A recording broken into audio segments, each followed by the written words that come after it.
most important conversation you'll ever have is the one you have with yourself. You wake up with it, you walk around with it, eventually you'll act on it. And my self-talk was the most disgusting self-talk of all time. So the sewer of my mind, like I said, you have to go back in there and fix things. A lot of us are afraid, like right now, 20 years ago, you wouldn't have found me on this show. I was too embarrassed to tell you I stuttered, I lied, all these different things, getting beat up, getting bullied, whatever happened.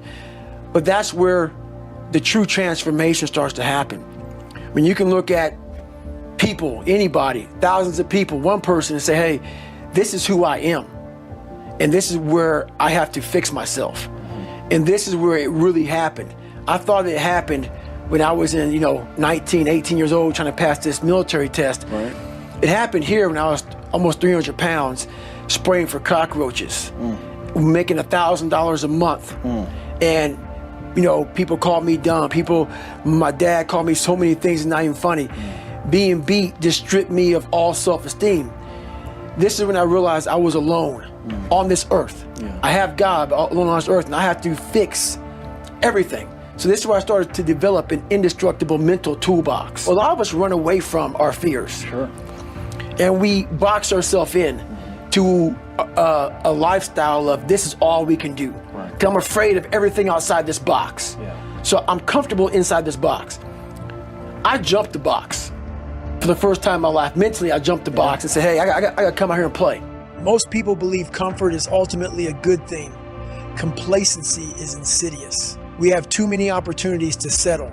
We get pacified, and we refuse to struggle against resistance. No one sits down and makes a plan for becoming obese. No one decides a dead-end job is perfect. And no one purposefully designs a relationship that leads to unhappiness. These things happen. They creep in on us. Every new rung you climb in the ladder of life is an opportunity to settle, to get comfortable. People stagnate in their careers, and some athletes never make it to the next level. They knowingly or unknowingly get soft and comfortable. The second you embrace comfort is the second you stop progressing, even if you have made it pretty far. We all have a fire in us. Whether you are aware of this fire or not, it doesn't change the fact that humans are born with an innate desire to improve. The problem is that over time, we suffocate this fire. The average American spends 3 to 4 hours on a phone each day. What could you do with this amount of time? Add that time up and you could have gone back to school, gotten a private pilot's license, started a business, and so much more. You can look at your phone, binge-worthy, video service, or any other time suck as a giant pacifier shoved in your mouth, just like we give to babies who need to be soothed. Every time you pacify yourself, the fire you have inside is suffocating. Who could you become? What could you do? What impact could you make? Most humans will go to their graves without having answered these questions. You won't find out if you don't feed the fire. We have the desire, but it's easy for us to get sedated. The unwillingness to pursue discomfort together with the hyper-comfortable lives we live lead to laziness, sparking most of our problems today. On a basic level, if you feel you should do something or desire to do something that matters, that is worth doing, resistance comes. We live in a soft world where you don't have to do anything you don't want to do. The existence of resistance cripples us.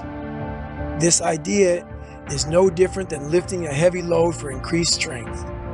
If you want to get stronger, you will need to lift a mass. This mass will resist your muscles through gravity. If you do it, you will be better for it. The more you lift that resistance for the long term, the easier it gets over months and years. You will have to move on to new challenges and meet further resistance if you want to continue to get stronger. Fighting resistance for progress rings true in the gym and in life. Some people do not fight resistance at all, garnering little success in life. Others challenge resistance to a certain point and then get comfortable, never increasing the load. These are the people who achieve a moderate level of success, but who stop short. The effort required to oppose resistance will be met with an equal amount of success. Never stop fighting resistance. Never stop growing and never ever get comfortable. I'm up about 5:30. So every morning starts with a run. And that's because that's the one thing I hate to do more than anything in the world. So that's like my cup of coffee. And I'm all about armoring yourself. So the second you leave your house and the second you open your phone, the second you do any of that, you are now letting in poison and cancer. So I make sure a lot of things you can't avoid. So as I get up, I start to armor plate my mind and body.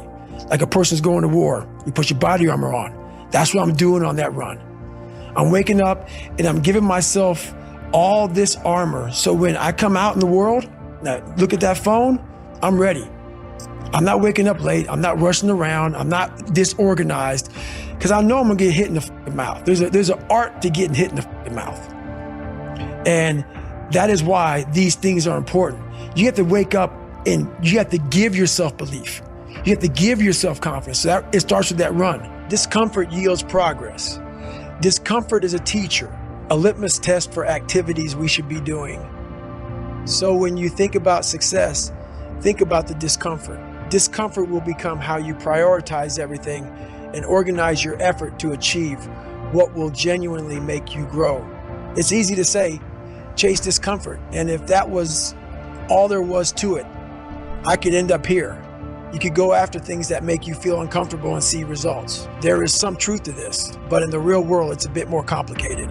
The challenge is that you need to find discomfort in the right areas and the right amounts. You will need to prioritize your discomfort daily. Unfocused and occasional discomfort will result in some progress. However, the growth you see with this type of effort will result in a linear progression, and what we are chasing are geometric results. You don't only need to do something that makes you uncomfortable today. You need to put a focus on your discomfort, compounded in the same areas over decades. You may have to start small, but one area of discomfort will build on the next area. And as this happens, you will see more and more success.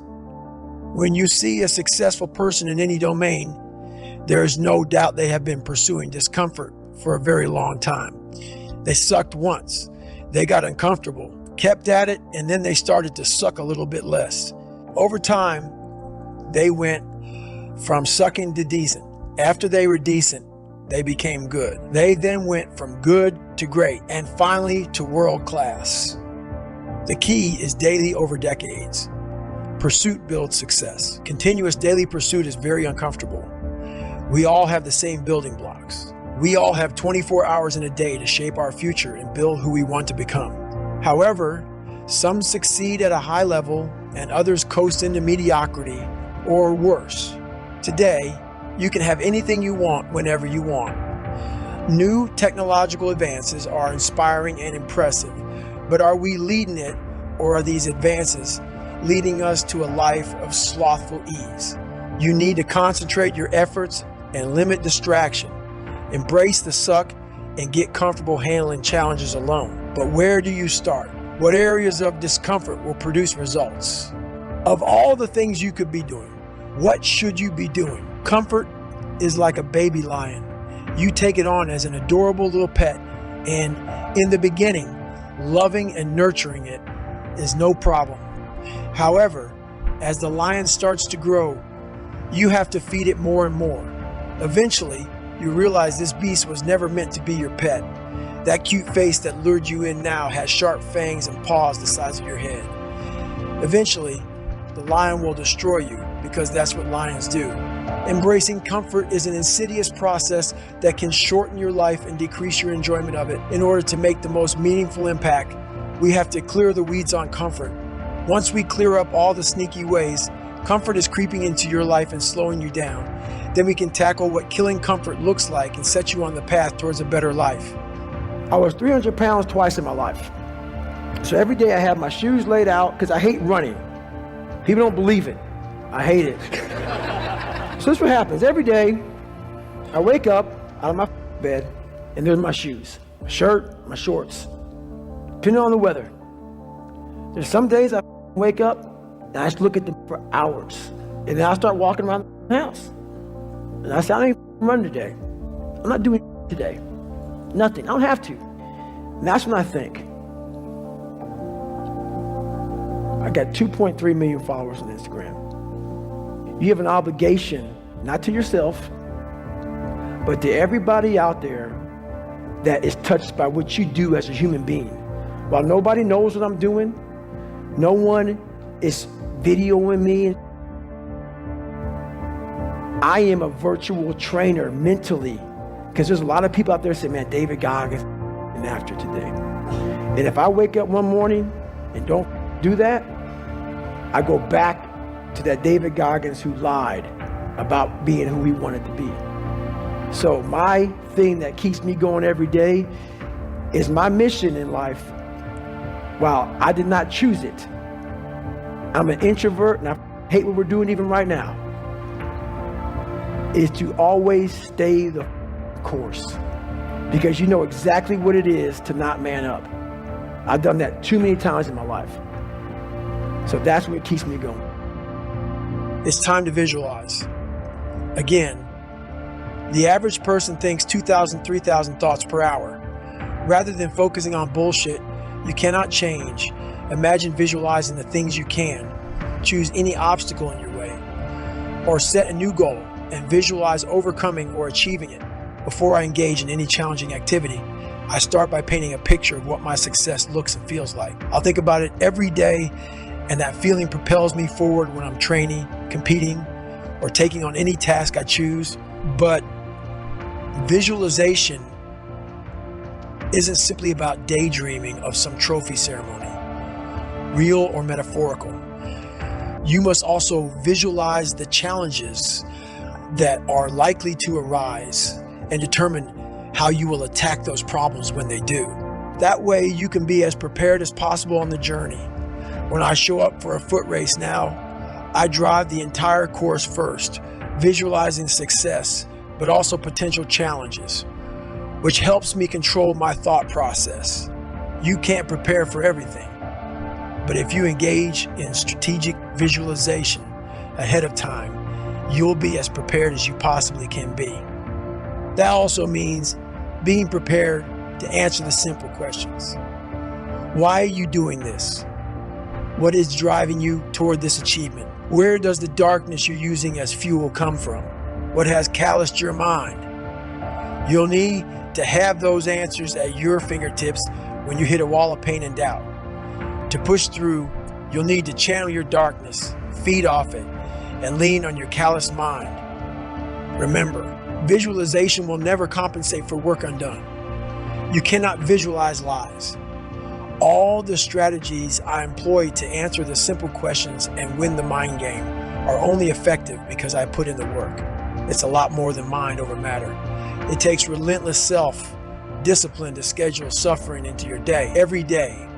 But if you do, you'll find that at the other end of that suffering is a whole other life just waiting for you.